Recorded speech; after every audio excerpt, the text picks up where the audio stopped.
آج انشاءاللہ اسی واقعے کو آگے لے کے چلوں گا۔ پچھلی امتوں میں ایک بادشاہ تھا، جس بادشاہ کے پاس ایک جادوگر تھا۔ اس جادوگر کا کام کیا تھا؟ شعبدے بازیاں، کرتب دکھانا۔ اس سے لوگ بادشاہ کے معتقد ہوتے تھے، اور بادشاہ کافر تھا۔ تو جب وہ جادوگر بوڑھا ہو گیا تو اس نے بادشاہ سے کہا کہ میں بوڑھا ہو رہا ہوں، مر جاؤں گا تو آپ کی دکان چلنا بند ہو جائے گی۔ تو کوئی ایسا نوجوان چاہیے مجھے جس کو میں اپنا شاگرد بناؤں اور یہ سارا علم اس کو سکھا دوں۔ بادشاہ نے ایک نوجوان کا انتخاب کیا تو کہ بھئی اس کو سکھاؤ۔ وہ نوجوان جب اپنے گھر سے چلتا تو راستے میں ایک راہب کا گھر تھا۔ راہب، یہ وہ دور تھا جب عیسائی مذہب برحق تھا، اسلام ابھی دنیا میں نہیں آیا تھا۔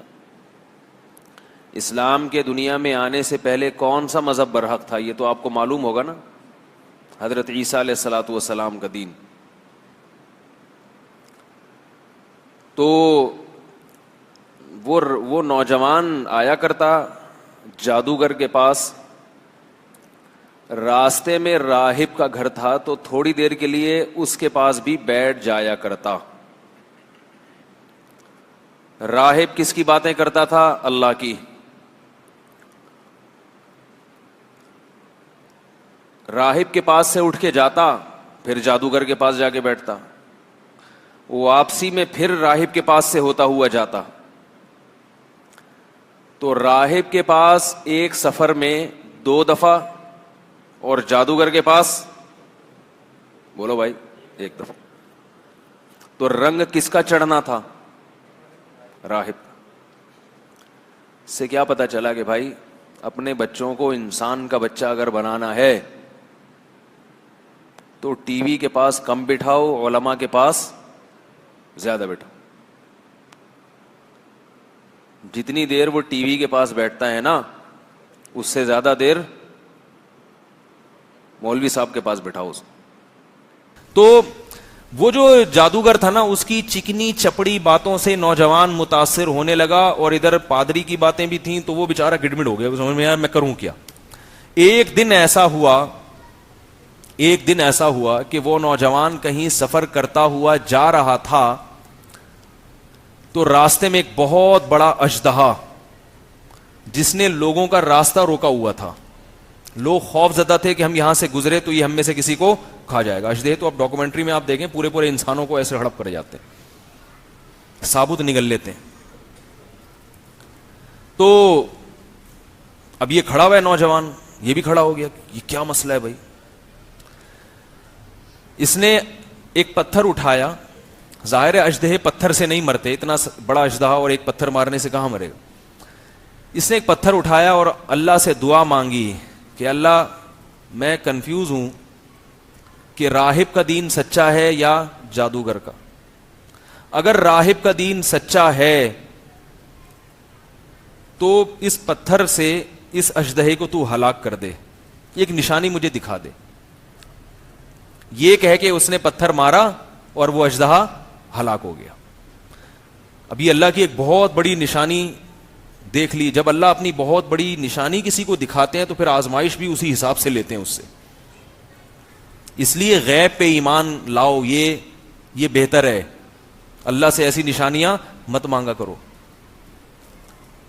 کہتے ہیں نا کہ بنی اسرائیل کی توبہ قبول کرنے کے لیے اللہ نے کہا تھا کہ جس نے گناہ کیا ان کو قتل کرو، جن سے گناہ ہوا وہ اپنے آپ کو قتل کے لیے پیش کریں گے تو توبہ قبول ہوگی، ورنہ نہیں۔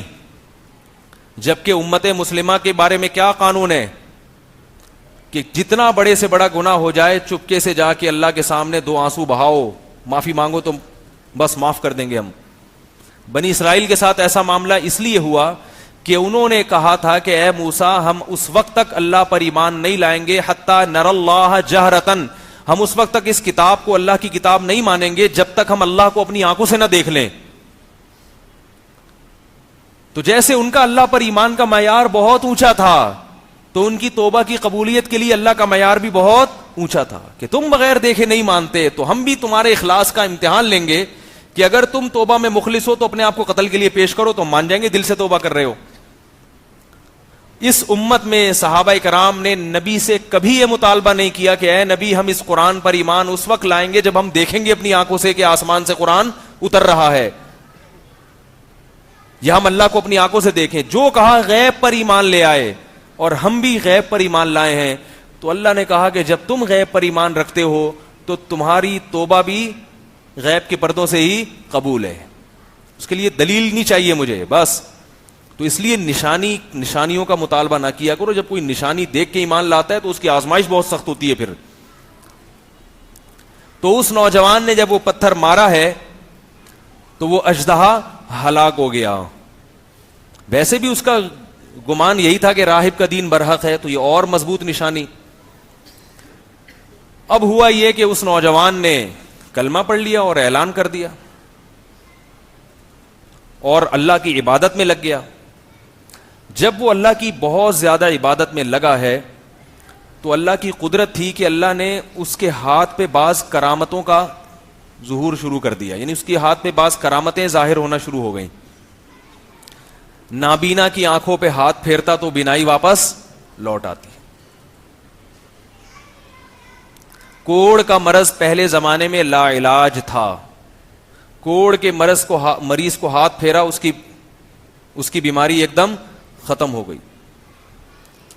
پیدائشی کوئی گنجا ہو, اللہ نہ کرے, اس کے سر پہ ہاتھ پھیرا تو بال, بولو نا بھائی, دیکھو پیدائشی گنجا ہونا تو اللہ کی طرف سے ہے, لیکن جب اللہ نے بال دے دیے تو پھر ٹینٹ کرا کے رکھنا 24 گھنٹے, یہ اللہ کی نعمت کی ناشکری ہوئی نا اس حدیث کی روشنی میں.